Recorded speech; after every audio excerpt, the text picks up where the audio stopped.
Okay, so next up on the agenda, I'll just quickly go through what we're going to do. So we're going to have Chris Barnett has recorded a little video on voice labels. He is here, but he will have to dash off later. So hope we recorded it just in case he had to dash off in the middle of it.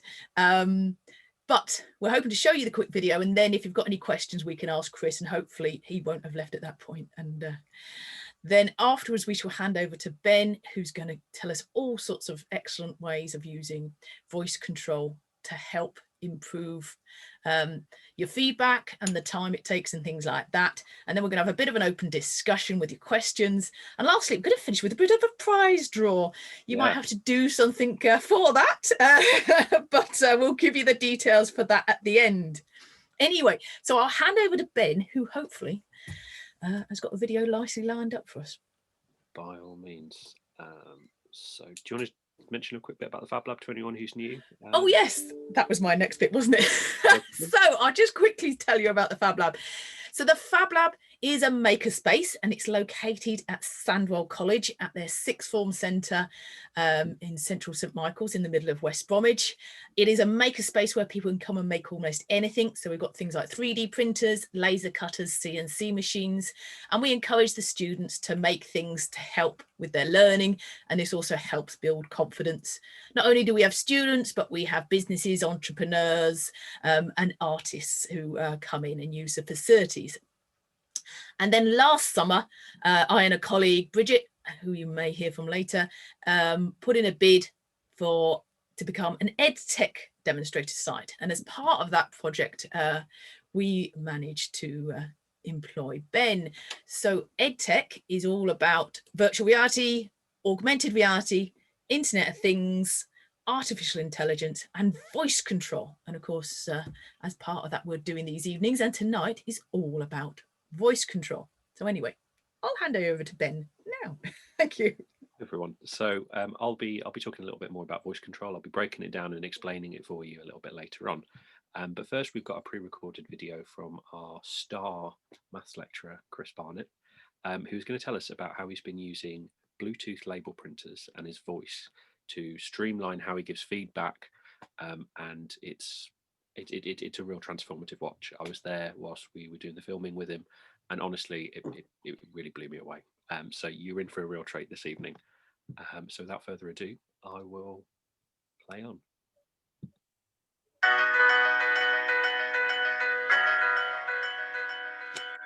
Hi, good afternoon. My name's Chris Barnett, and I teach GCSE Maths here at the main campus of the college on the 6th floor. So welcome to this very short session on how I use voice activation to do some marking and some feedback in my classroom, and also use the same technology to do other labels that can benefit classrooms pretty much in any institution. So the idea from this comes from a guy that I saw on Dragon's Den a few years back, who was doing this and charging schools and colleges license fees for something that's a lot more primitive than this. I think, just to put it in a ballpark, I think it was about £5,000 a year, and you're allowed about 10 users, and then it went up to like about 10,000 for 30 users. And the technology, the printer that they used, was quite primitive. So I thought, reverse engineer it and try to do it yourself. And this is where we are at the moment. Okay. Now, this all relies on the voice recognition software in your phones, which I'm sure many of you know is absolutely fantastic. The technology in that has come on a long way since when I first started teaching. So that's something that we can really benefit from these days. So first of all, I've got two ticket stocks here which can be used in this printer. We've got one which has got a length which can be up to about 2.5 meters. So you could do banners pretty much any size up to 2.5 meters. And I've got the label printer, which is what I tend to use in students' work, which is like a DVD or an old VHS label, if you're old enough to remember what VHS is. So I'm going to load this stock in first. And the reason I'm including this part is because I want you to show you how easy it is to do this, because I saw so many tech videos and they make it look so easy because everything's already set up. Okay. I've saw some of these printers where pretty much it takes longer to set up than it does to deliver a lesson. So let's just load that in. Let's just print a test label. There we go. Brilliant. And what this has done here, this is a pre-built menu into it. The first thing that this does, it will print off a date and a time, and you can print the date and the time combined as well. Now, it might seem like a primitive feature just to test the printout, but I use these. If a student comes in late, I'll print that off straight away and stick it in their book and initial it, so it tells me when my students have actually come in. That's not using my voice, it's just using a underlying feature in the printer. Now, let's see how we actually use this printer first of all. Now, the app is smart enough to be able to detect what media is in the printer at that time when it's connected by Bluetooth. So I just press on the refresh button and it will find out that it's now got the 29mm by 90mm labels, which are these ones here. So it knows the stock. Now, I'm literally going from a blank screen. There's no template on this, and I'm going to give myself some feedback. I'm going to say, excellent work on the maths test today. So I'm going to put the microphone on the label printer. Excellent work on the maths test today. Full stop.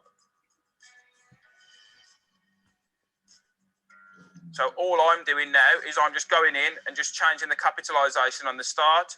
Okay. And now I've got pretty much on my phone screen exactly that text that I've just spoken. Now just click print. It just confirms that it's going to cut the label automatically for me at the end. And then it should print out the label, automatically cut it. And this is a self-adhesive label which can be stuck on a student's piece of work, on a postcard to be sent home if it's a praise statement, or potentially even on a teacher's mark book if you need it for anything else. Now, this can print pictures, obviously in black and white, so you could attach a small image on there like a QR code, and there is actually a QR code feature in the app, so I could create any website as a QR code and then stick that at the end of my statement if I wanted to.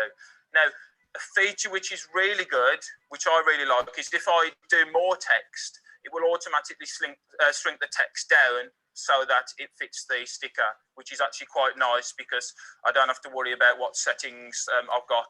If I tend to talk a bit more for one learner than another, I'm not going to have to keep going in and changing my settings. So what I would do typically in a lesson is students finish a task early, I would go around, mark their book, and then give them a personalised statement, which I then stick in their book. And then they have to initial it, or better still, highlight it with a pen to say that they have read it, and then they can give me any feedback on what they think of that statement that I've given to them. Now, if I was to do that in person, it would not be possible in the amount of time that you have in between the students finishing the task and leaving the room. With this ticket printer, it makes it totally possible for me, and I've also got feedback from the learners in real time. They don't have to wait for the books to be marked. I read some statistics somewhere when I first bought this about the rate of speaking compared to the rate of writing, and it's about, I think it's about 8 to 1. So we can give 8 times more feedback in the same amount of time. And one is passive feedback. It's transient. It just goes in one ear out the other if it's not worth much to the learner. Whereas the printed version or the typed version, stuck version, whichever you want to call it, is in the book permanently. Okay, so that is the standard label, and we could go into showing QR codes, but I'll save that if people are interested in that as a follow-up. Now, I'm going to change the ticket printer over now to the other stock, and I will show you how it can be used to print things onto various different items that you might have in your classroom already.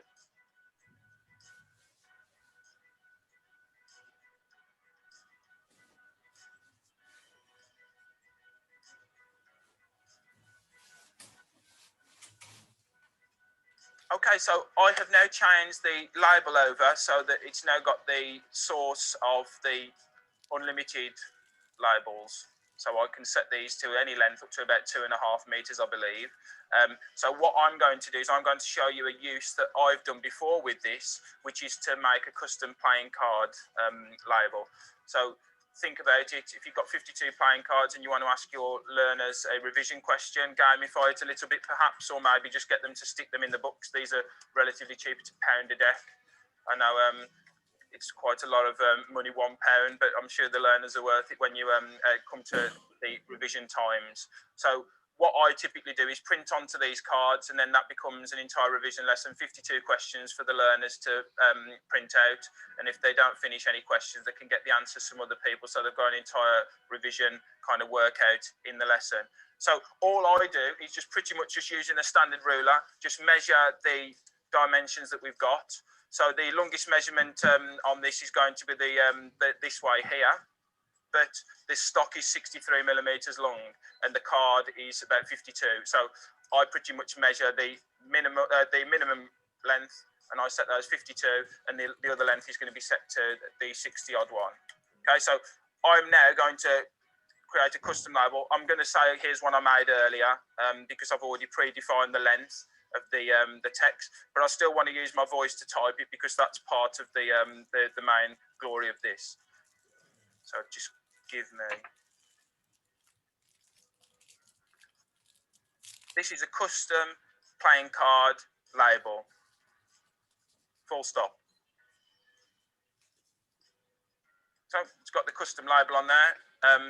Now, one thing that's worth mentioning is this stock which I've got in there now, the stock to do with the unlimited length, also allows me to do dual colours. It allows me to do a red colour as well as white on the text. Okay, so I'm going to print this label off just to show you the length of it.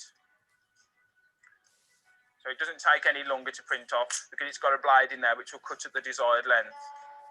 So you'll see the blade at the end.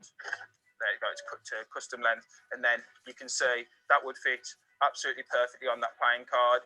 It sits flush to the card as well, so these can be shuffled in a deck. Because the labels don't use ink, it's thermal. It means that the ink's not going to rub off over time unless you're super brutal on them. So that's quite a good feature as well. So that's a standard white and black label there. Now, what I'm going to do now is I'll print one with some red in there as well. So, for example, we wanted a keyword at the end. So let's just add another text on there, another bit of text on there. So I'm going to put the word test on a label now, and I'm going to put that in red. So whilst that's selected, I'm going to put that into red, and I'll just drag that over the top of that text there. So you'll see I'm not going to make it look anything that's beautiful. I'm just going to show you how it overlays, and you can see that took me a few seconds without any preparation or anything, just literally. And you can see now it's got a red word test in the middle of the label. So this can be used to highlight keywords perhaps. So you could give maybe really valuable feedback to some coursework that's quite key, and maybe the final statement could be in red because that's the summary of the text that you've got. So it can be used quite powerfully. I must admit, I've only used it for highlighting keywords in sentences when I've done revision materials, not live feedback. So that's something that I'm planning on using a bit more in the future. But it is worth noting that the stock, which has got the unlimited length, does cost a lot more money, and it needs to be the official stock for that one there. With the other labels, you can get unofficial ones as long as they conform to the measurements of the printer. Okay, so just if you want to get one of these for yourself or indeed for your department, the particular printer I use is a Brother QL820 NWB. Okay, it's quite distinct. It is actually the top of the range model still, even though I've had this about 3 years. It still sits at the top of the range of their printers that print labels.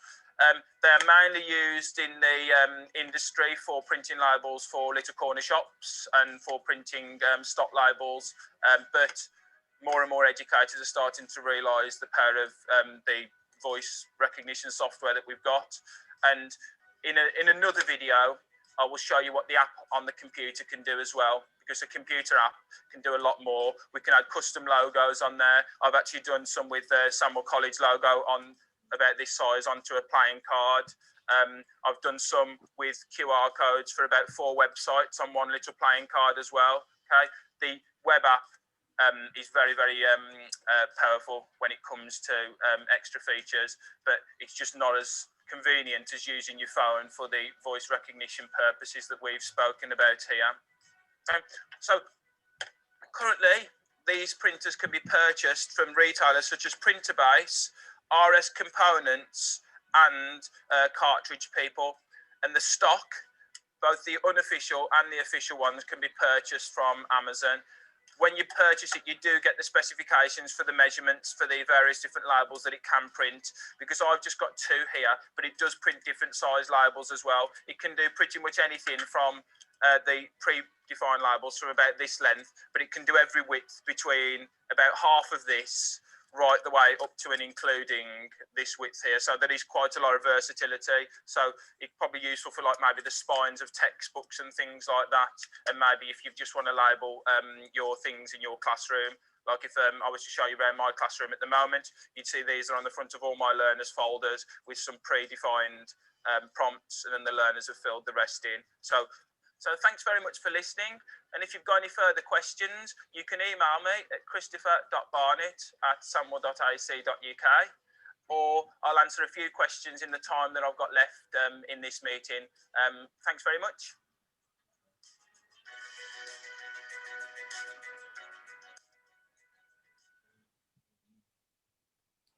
So thanks very much, both Chris and VJ, who did the filming for that last week. I was really nerded out whilst watching you guys do it last week, and so many interesting creative uses of what you can use a printer for. I mean, one of the things we didn't show in the video, but I really loved, was the fact that Chris sort of prints out sort of plasters onto the labels and then sort of sticks them over kind of work where students need to kind of correct something. And I thought that was just a really lovely, really interesting and kind of creative use of sort of how you can use these printers. It's really up to your own imagination in terms of kind of what you can do and what you can use it for. And the feedback can be short, or it can be really, really long if you want it to be. It will all just kind of stretch down to kind of sort of fit onto that label. But if anyone's got any questions for Chris, I'm sure he'll be more than happy to answer. I think he's got to be off by 5 to pick up his daughters.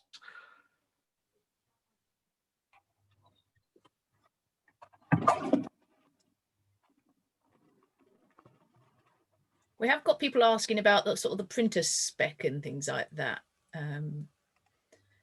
Yeah, so I can see at the moment that there's a few people saying the printer spec. So it's an 820 NWB, so November Whiskey Bravo.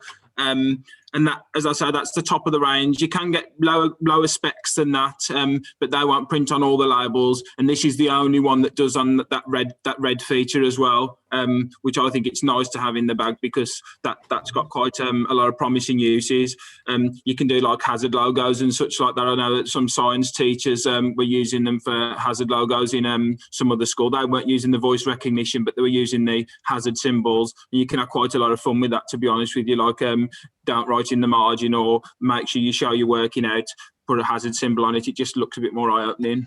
I mean, even just the uses for kind of labelling things within the classroom. I mean, anyone that's been into the Fablab realises that everything is labelled to with inches of its depth. I mean, even just using it as a standard label printer, there's loads of fantastic uses.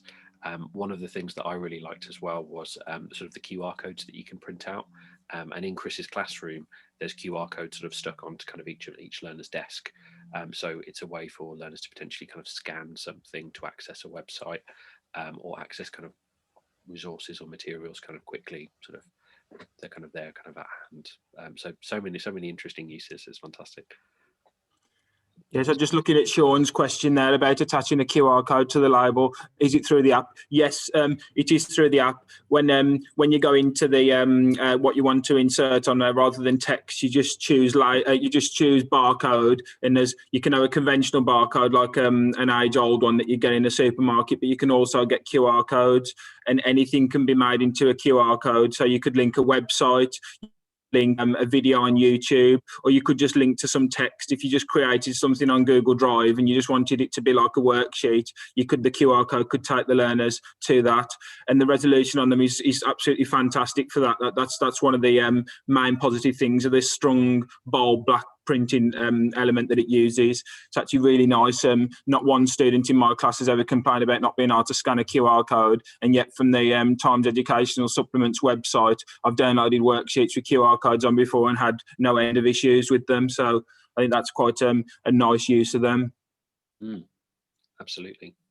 I think with QR codes as well, sometimes if you go to the ones on like websites, they kind of link it to the website first and then links onto the final link. Whereas I think the beauty of this one is it just translates it into the URL completely and sort of sends it through. Yeah, well, one thing that's probably worth mentioning that I didn't mention in the video is the fact that there is a battery pack add-on as well, which I haven't got, and that makes it completely portable. So if you teach a particular subject, maybe a sports lecturer or a sports teacher perhaps, and you need to take it around a sports hall or take it outside onto the sports track, I know that some of our animal care lecturers were going to purchase one, and they were going to use the unlimited label length to take some photographs on the phone, then import the photograph onto the label, shrink it down so it fits onto the label, and just print it off there and then with a brief description of what skill was being evidenced by the learners actually as it's happening, so they don't have to come back, because they were saying in their sector it was quite difficult taking, I don't know, 2 or 3 dozen photos, then having to come back on the evening and spend most of their evening then deciding which photo goes with which caption and what to do. They can just do it all on the fly, and it's done right there and then. I think that's what's so great about this printer, the fact that and the app as well, it's the fact that you can potentially have students sort of sat next to you, you can look at their work, you can tell them the feedback, but at the same time you can have the phone listening and recording it and printing out a label. So through you doing one thing, you've given them verbal feedback and you've also given them written feedback as well. I just love the beauty of that. What's the app that you're using then, Chris? It's a Brother iPrint and Label app that's just free on the Apple Store, and it's also on the Android Play Store as well. So you can actually have a play around with that without purchasing one of these printers. You just mess around with the app yourself. All right. Okay. It's quite out for students. Right, yeah. It's a bit high tech.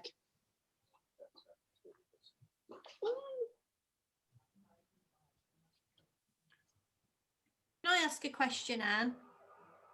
Yeah, sure, Marie. Yeah. You know, when you do a voice message on your phone and it prints out, how long does that stay? How long can you keep that on your phone? Because for me, being an hour in a car commuting, I could do a lot of verbal feedback in that hour to print out later. Do you understand what I'm trying to say? That I can do an hour's work in the car. Yes. I mean, some of the things that Ben's going to go on to in a moment, we'll sort of talk about more about how you can do sort of dictation and things like that. So Chris's thing is obviously you do the thing and it prints out. But I think what Ben's going to talk about next should be sort of more about how you could do a dictation thing. So I don't know whether Ben, maybe you want to crack on with that because time is moving on, and I know that Chris has got to leave us and go and get kids and things. So thank you very much, Chris. Anyway, and then hopefully we shall answer Marie's question whilst you do that. Thank you. It's been a pleasure. Thank you very much, guys. Yeah, thank you, Chris. Thank you. So, what a brilliant topic. You all need to go to Chris's classroom, by the way, because I mean that's just one of the things that he does. I mean, he's an expert in gamification of learning as well. You'll need to ask him in your own time about the safe that he's got in his room and how he ties it up with getting kids to solve maths problems and cracking the code. And if you get the right code, then you can open the safe and get a packet of biscuits. So many brilliant uses. It's really quite inspiring seeing his classroom.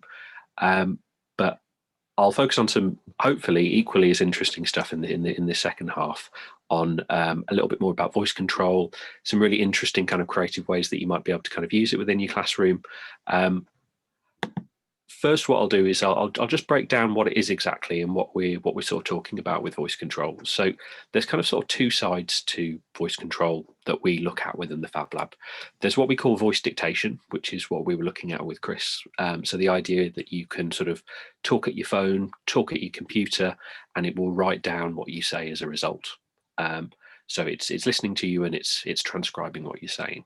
And then there's the other side of voice control where you're saying something to a computer, to your phone, to an app, and then it's doing something as a result. So it's kind of closing the feedback loop, shall we say. So we're going to have a look at some interesting examples of both of those today. The The first thing that I wanted to just kind of sort of cover over in a little bit more detail, sort of off the back of what sort of Chris mentioned, is the main way that kind of the label printer works is by using the dictation sort of features that already exist within your phone. So when you open your keyboard on your phone, whether you've got an Apple iPhone or you've got an Android phone or another type of phone, you should normally be able to kind of see an icon like this as soon as you kind of sort of open up your keyboard to write anywhere in your phone. So you can be in any app for this. You can be in your notes app. You can be writing a message, text message, email. You could be, you know, sort of in like a Word app, for example. You will usually be able to find this icon, and this is the icon that you need to look for in order to kind of sort of trigger voice dictation. And with an iPhone, it's really simple. So you can just sort of tap that button in the bottom corner, and it immediately opens up. And in this case, you can see I've just said this, and it's written it down perfectly. So really simple, really easy to use. And again, it's not just for using on a label printer app. You can, you know, use this to record feedback into notes, for example, or maybe into kind of WhatsApp for a message. There's really wide different variety of uses for it across a lot of different apps. Similarly, if you're using something like Microsoft Word, there's even a dictation feature in there built into the program. So if you take a look at the top here, there's actually a dictate function. And again, all you need to do. This is a test of me using my voice to practice dictation on Microsoft Word. And you can do exactly the same thing. So if you're writing reports, giving feedback to people, putting something from an essay, you can literally just use the dictation feature that already exists within Word, either on the web or the Word sort of official program. And it's a really quick way of writing stuff out without actually having to write it. And it's so much faster and so much quicker. So I just thought to begin with, just focus on how we can use those features. But I'm sure as teachers, you know, there's a lot of things that you can say a lot quicker than you can write them. And I know that I always kind of make the error of, when giving feedback to people, saying it to them and then saying, I'll write that all down in an email and I'll send it to you in an email afterwards. And what I've done is I've created 2 jobs for myself. And the speaking, it was the easy bit, but the writing bit was even longer. And then I've got to remember to do it. So if I can do it all in one go, it saves a huge amount of time in the process. So moving on to the second sort of side of what we're kind of looking at, I wanted to share with you a really interesting feature which allows you to kind of use your voice to give feedback to students, and it's something called Quicker, and it works by using little QR codes like these. Now you can sign up. You can create a Quicker account. If you just type in Quicker into Google, it will bring up the link, or if you just put in quicker.education, it will take you to the website. And you can load up an account and you can print out sheets of these QR codes. And the idea is that you can then sort of cut them out and kind of stick one in your student's textbook or your workbook. And then you can hold your phone over this QR code, and it will take you to a web page which allows you to record your voice. And then it will save your voice to that link. And then whoever then comes and scans that QR code again with their phone will be able to kind of see whatever feedback you've left for them. So it's really quite clever. It's quite innovative. So you use it once to record it, and then afterwards, whoever accesses that link again with their phone, here's what you've kind of put down. So it's a way of taking something very traditional, like a workbook or an exercise book, and adding something more digital to it, adding your voice to it, so that, you know, students can listen to what you're saying instead, which may also be a benefit for some of your students if they are more auditory learners, for example. So let me show you how it works exactly. So to leave feedback, get hold of a QR code, and you want to open up your camera app. For most phones, you can open a QR code through your camera app. So open up your camera app and then hold the QR code out in front of it. And then it will normally give you an option to kind of take you to a link up here. If you open your camera app and you find that this doesn't work for some reason, then you'll need to have a look on the App Store for a QR code reader that will work instead of your camera. But most phones, if you just open your camera, it will be able to read a QR code. So I've opened it up and it's taken me to this page. So I just select record quicker feedback. And under here, this is where I can leave my feedback. So if I want to, I can add text and images and pictures as well before I leave a voice note. So this is an example of me just putting something in as a title. There's the audio bit that I'll get onto in a moment.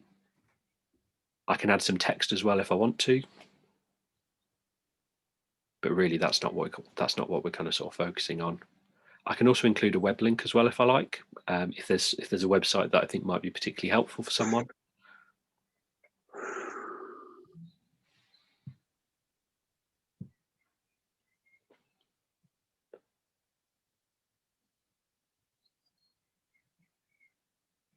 And then I can take a photo as well if I like.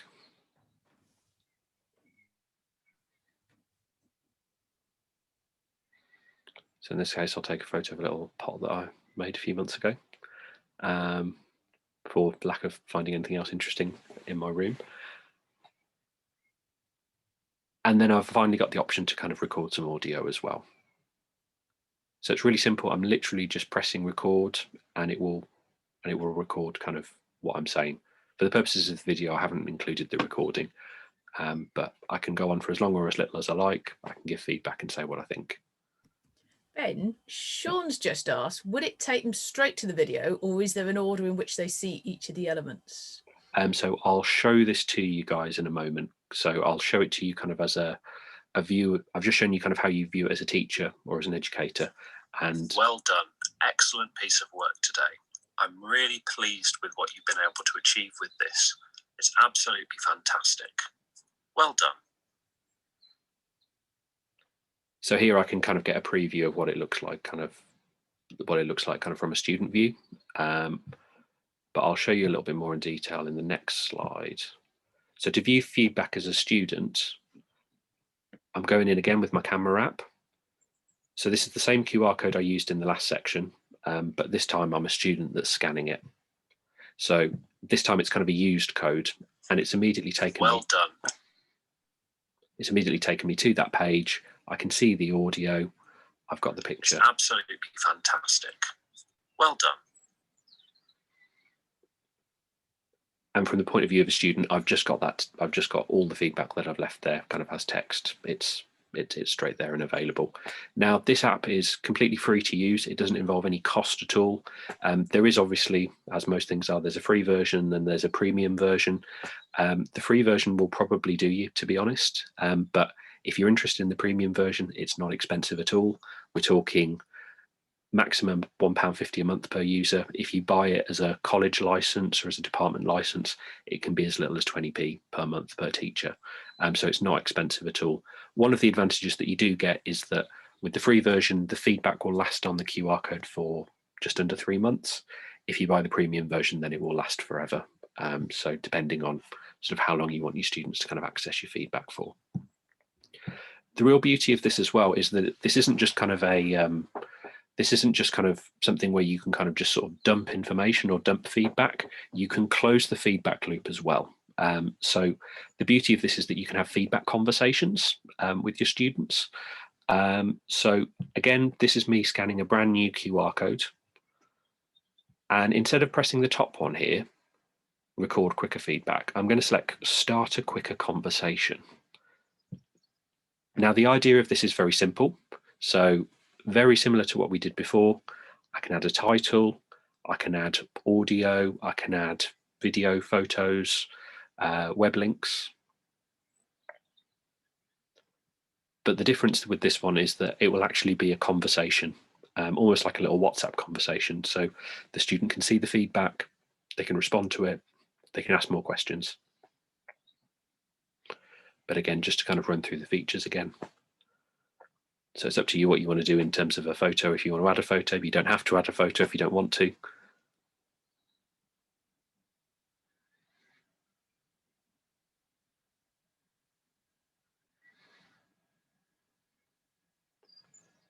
And then the difference at the bottom is that you've started a conversation. So you can then add stuff to that if you want to, or you can leave it as it is for students to view.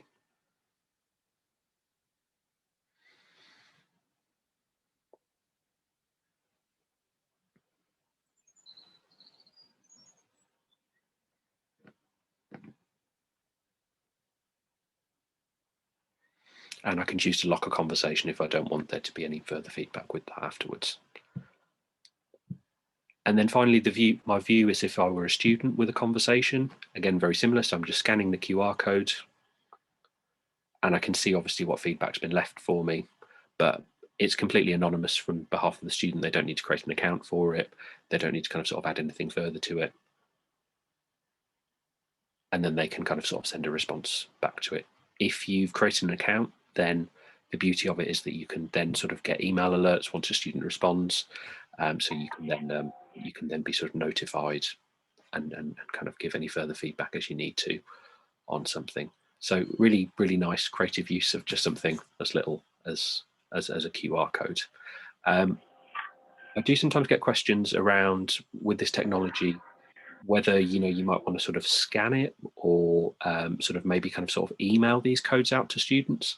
I think it generally works better if you're using it in a sort of physical sense. So you're actually giving students the code compared to, say, maybe taking a screenshot of it or printing it or sending it out via email. It's better in kind of a physical sense, because then you've just got this stuck somewhere and a student scans it as a QR code. If you're looking to kind of sort of give feedback remotely, then I would suggest maybe using a slightly different tool to do that with, or maybe just kind of recording your voice with your phone or with your computer and just sending it as an audio file, compared to using this, as otherwise you're making your life a little bit more complicated in the process. So I thought what I would do, so you can kind of get an idea of kind of how it works, is I thought I would record some feedback on this QR code for you now, and then you're free to kind of scan this QR code and see the feedback that I've left for you if you want to try it and see how it works. So again, I'm kind of running through the same thing that I've been doing before. I'm just going to log in. I'm going to record some audio. Well done, really good feedback. Great to see you all at Tech Tuesdays.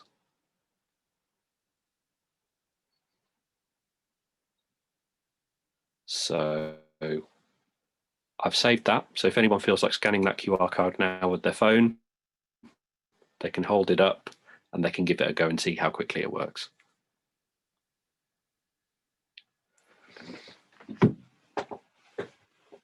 See everyone holding their phone up. But it works just like that. So, really nice, really simple to use. Really quick as well, Ben, because that worked like instantaneously. Yeah. There's a couple of little questions. It says, with the locking, can you lock the photos but still let them type, for example? I think if you lock the conversation, it locks them it locks students being able to add any further. Yeah, but the information's still there that they can look at, but they can't add to it. And also it says, you need the premium version if you want it to last more than 90 days. So if you were an external internal moderator, you might want it for longer. So then you'd have to buy it, wouldn't you? Yes. I think what I like about this software is that it's very cheap. It's not, it's not the typical kind of software for colleges or schools where it's expensive. This is a really accessible price point. Point where if your school didn't have any budget, you could buy it yourself as a teacher and it wouldn't break the bank.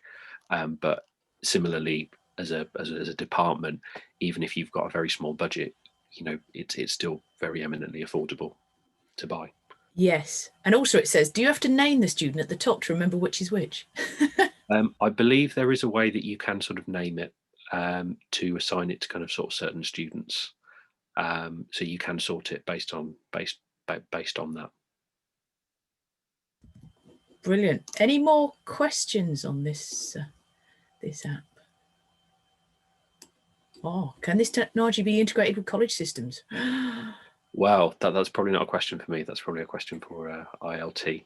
Yes, that's it. But I mean, but the beauty of it is that we're literally just printing these out onto sheets of paper. You can print them onto sheets of labels and take them off. So in terms of integration, that in a way it doesn't need to be integrated. It just needs to be you open an account, you print them off, and you get going. There's no. Yeah, and someone just said you could copy the QR code and put it in theory, if you could put a JPEG or whatever in your register or print it off in your own thing, you could then put the QR code next to a student's name on a register, couldn't you? Yes, you could. So they're quite movable, as in a JPEG, if as movable as a JPEG ever is. Absolutely. My only advice would be is that if you then sort of send those QR codes out to students, be mindful that if they only have one device, say they've only got a phone or they've only got a laptop, then they might need a second device to kind of sort of scan it from the first device, if that makes sense. So just be kind of mindful about sort of what devices they have. Yeah. And someone said about setting homework. I mean, you could do all sorts of things, can't you? You can use QR codes to go places or go to somewhere where you set the homework. And yeah, absolutely. I mean, there's nothing stopping you. I mean, you generate these sheets of QR codes, so you can download it and print it out as many times as you want. So you could give them some sort of audio feedback, or you could link to documents as well, couldn't you? Oh yeah. Oh, I love these. Yeah, these are all brilliant ideas, everyone. Fantastic. Anyone's got any other questions they'd like to say? Otherwise, I'm more than happy to kind of answer those when we wrap up towards the end. Yeah, okay. Well, shall I let you continue? And then if anyone has questions, they can ask at the end, can't they? No problem. Rightio. Well, moving on to the final section. I'd like to talk a little bit about voice assistants, as this is something that we've been looking at within the Fablab, something that we've been playing with, and seeing how we can potentially use voice assistants. So people think, what can I do with Alexa or Google or Siri?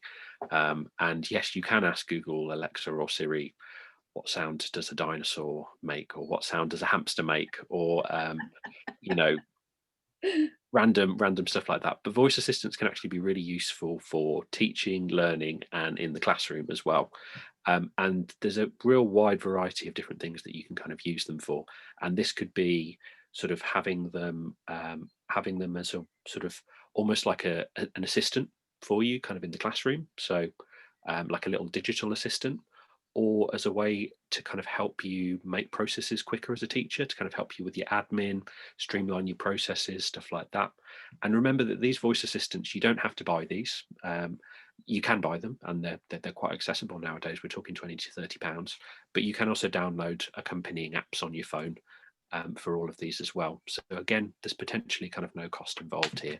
And you could have an app for yourself, or you could encourage students to download apps and use them as kind of their own little assistants for things as well. So brainstorming what we could do with them, absolutely enormous variety of things that you can use them for. I'm convinced that you could use them for across any kind of different subject.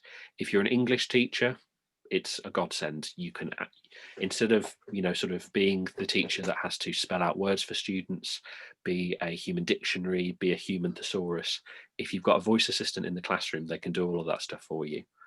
And also you've got the advantage of everyone else in your class learning from the questions that your students are asking as well at the same time. You can ask a voice assistant to define something and it will tell you what it is. It will quote Wikipedia. It will even help you solve simple mathematics. It can help you translate things. So if you're a language student or a language teacher or an ESOL teacher, there are lots of really interesting uses for voice assistants around being a translator and a way to kind of sort of practice using a language, for example. If you're commuting, you can get travel alerts, which is always useful. You can have it play suitable background music in the background. So I'm not talking kind of the latest top 40, but you could play some classical music in the background to kind of sort of help learners concentrate whilst they're doing an activity. Really simple things like setting a timer for an activity, set 5 minutes, 10 minutes for an activity. Or you want to pick something at random, like rolling a dice, picking a number or a card from a deck of cards, flipping a coin, finding out what the time is, setting yourself a reminder for something. And I think we all know, as teachers and working within education, the amount of things that we need to kind of sort of keep track of all at once, and the things that kind of sort of we have to kind of pick up on can be immense.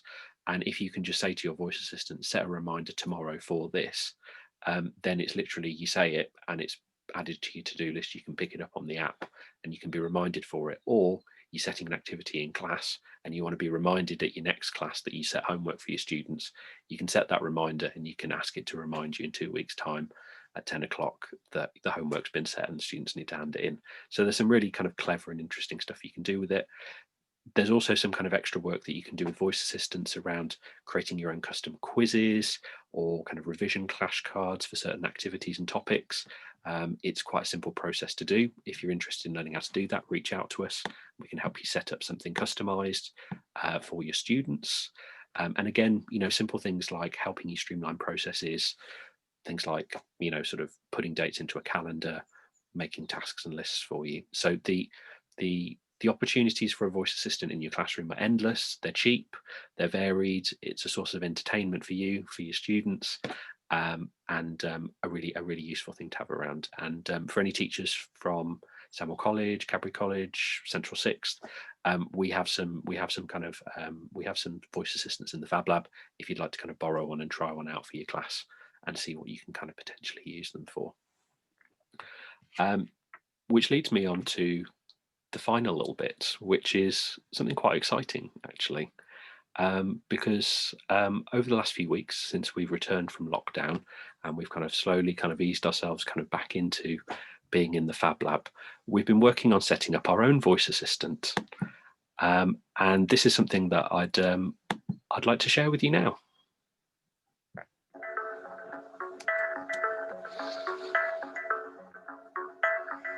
Computer, tell me about the Fablab. Welcome to the Fablab, a place where you can come and make almost anything.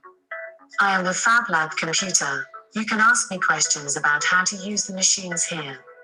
I can also help you communicate with other rooms in the Fablab. I can also turn on lights, activate robots assistants, and I can notify humans to come and help if you need it. Once again, welcome, and remember, if you can dream it, we can help you build it. Computer, turn off desk lamp. Okay. Computer, turn the kettle on. Okay.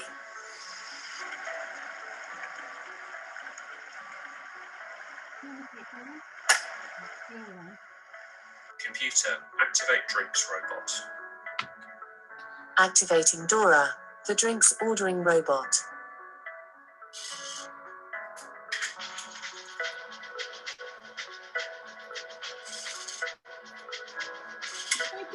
The robot,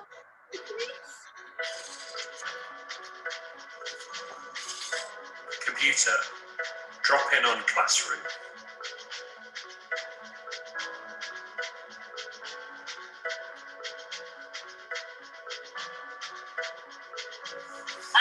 Hiya.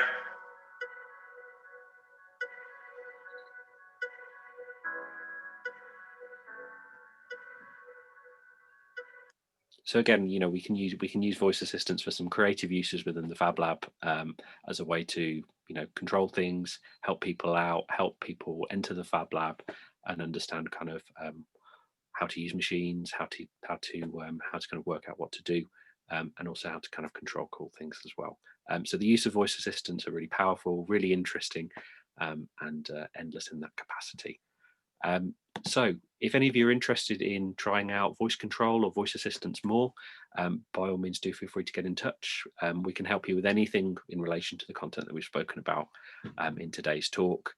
Trying out a voice assistant for yourself, practicing dictation, printing out stickers, creating new voice apps or skills or users, or brainstorming, you know, different uses for your subjects and topics. Maybe you're thinking this is brilliant, but I don't know how I could relate it to my very niche subject. Get in touch. I'm sure we'd be able to find something. We love a challenge. We love to kind of think up interesting new ideas for how we can use technology to solve problems and make things more interesting and more exciting. I'll leave my contact details here. I'll also pop them in the chat as well. But by all means, do feel free to drop me an email. You can also book a chat in with me in my calendar. There might not be anything free for the moment, but feel free to pop something in for kind of after Easter. I'd be more than happy to kind of chat with you. There's a couple of questions that people are asking. So there is a way of creating like your own chat bot, isn't there? So, which is quite simple, isn't it? That you've actually done for the Fablab. So if you wanted to do your own bespoke questions, Ben. Yes, so there are ways that you can do this with things like Amazon Alexa. If you have a look for something called Alexa Skills Blueprints, it's a way that you can kind of quite easily set up your own sort of chatbots with voice assistants. You can put in questions, you can put in answers. And there's no coding required at all, is there? No I mean, you can do fancy stuff with coding, but this is what's great that's coming now, is no coding needed, is there? Yeah, absolutely. It's really easy to do, really simple. Just search for Alexa Skills Blueprints. It will link up to your Amazon account or an Amazon account you can use for Alexa. Then you just attach it to a voice assistant, and it's as simple as that. Really, it's really quite straightforward. Yeah. So I mean, there are other assistants, obviously, like Google and yeah. You know, but I think we're using Alexa, aren't we? Because of things like the blueprint, and it's quite easy to set up. Alexa is definitely the most advanced voice assistant out there at the moment. Google is unfortunately trailing behind a little bit in terms of features and capabilities. So we would probably recommend Alexa if you want to sort of try out lots of novel and interesting things. But who knows? I mean, the landscape changes so quickly that, you know, in a couple of years that might be very different. Yeah, even in 6 months, who knows? Yeah, but yeah, Alexa is our preferred choice at the moment. Yeah. Also, someone's asked, is there any way to monitor what the students ask or who can use it? I don't know. I don't know whether we can we? So if you've got one physically in your classroom, then I suppose it's up to you based on kind of the students that you have in your classroom already. If you don't want students to use it, then just turn it off or unplug it, keep it locked away in a drawer.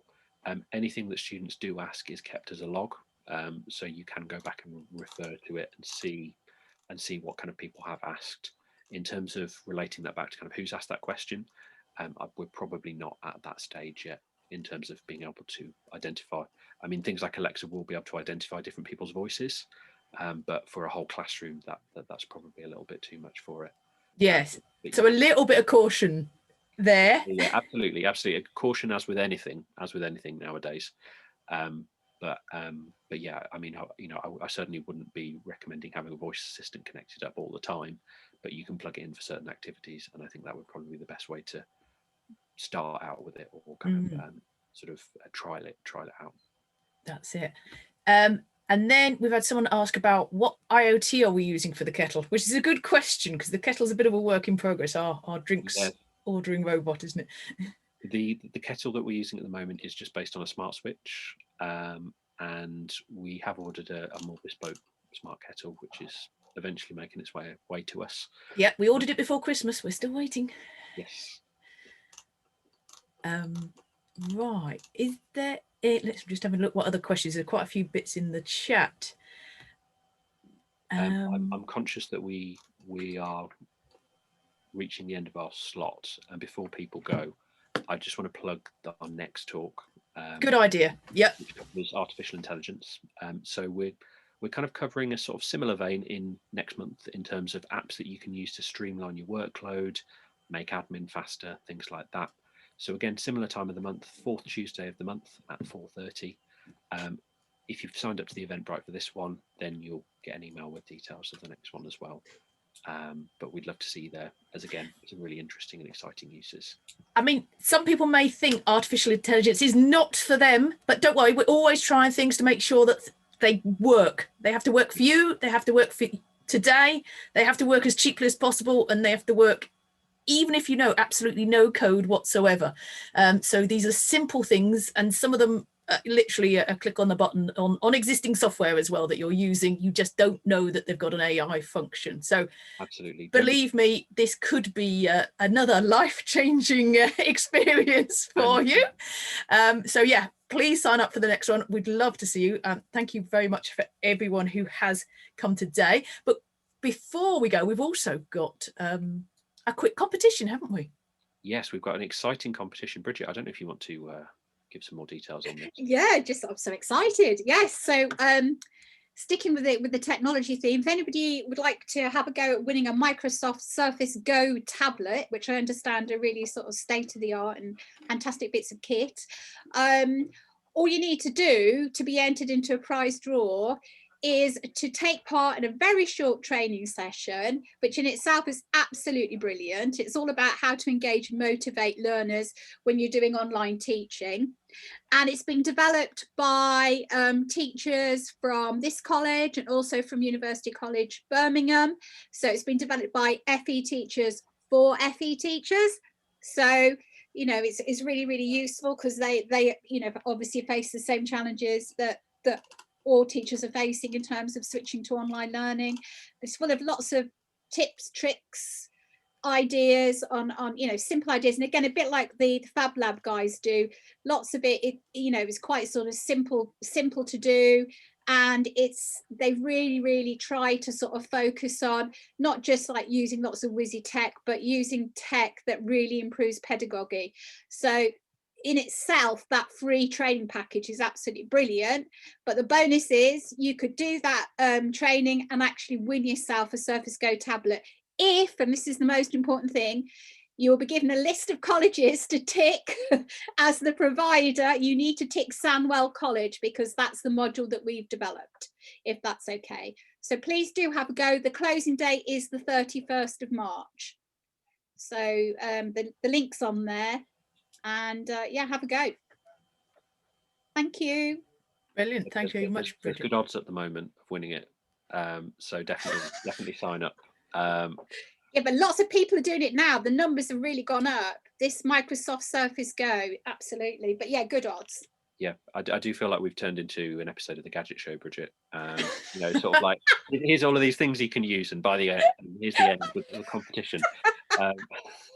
I think there's just one quick question from Kevin. I don't know whether we want to. Do you want to say something, Kevin? You've got your hand up. Yeah, it's not so much a question, just a quick, by the way, Ben mentioned the problem if you were to use Quicker and try emailing the barcodes out. I had a quick look on Quicker's website, and apparently they've added a feature called a quick link, instant feedback link, and you can email a link to a student instead of them having to physically scan a barcode. So if you're having to run remote lessons, then Quicker can still be used without the problems of needing two devices to scan a QR. Amazing. Brilliant. Thank you very much, Kevin. As you know, we say Ben's job title is Emerging Technologies Demonstrator, and a lot of these technologies are very much emerging and evolving as we talk, really. So that's brilliant.